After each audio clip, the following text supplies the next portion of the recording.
you tell me what happened? I was just coming down and he came out of nowhere and I just went right into him.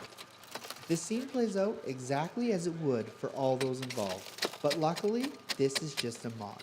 It's all part of the P.A.R.T.Y program, a program designed at preventing alcohol risk-related trauma in youth, hosted by Dryden Safe Communities. This whole program is about prevention, making people make wise decisions, preventing injuries, recognizing the hazard of drinking and driving, or driving with someone, or being in a vehicle, texting and driving, same thing.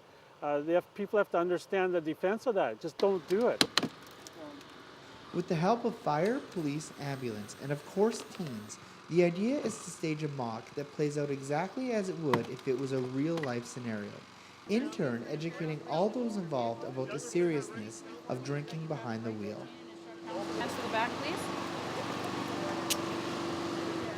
We're first responders, we attend the scene, but basically it's the fire and the paramedics that are going to be doing the meat and potatoes of the call. They're going to be assessing the driver and making sure that the scene is safe, and the police do traffic control and lay a charge if necessary. Normal operating procedure for any motor vehicle accident as far as fire service response would be assist the EMS people in patient care and patient removal, and also assist the police with traffic control at times. Our job is to stabilize patients, ready them for transport, and then monitor them en route to the hospital.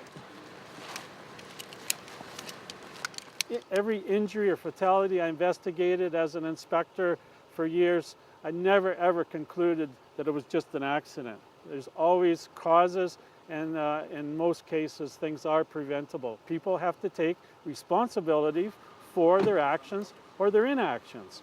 Don't drink and drive, don't text and drive, right? Don't use faulty equipment, wear the gear, get training. There's so many things you can do in prevention.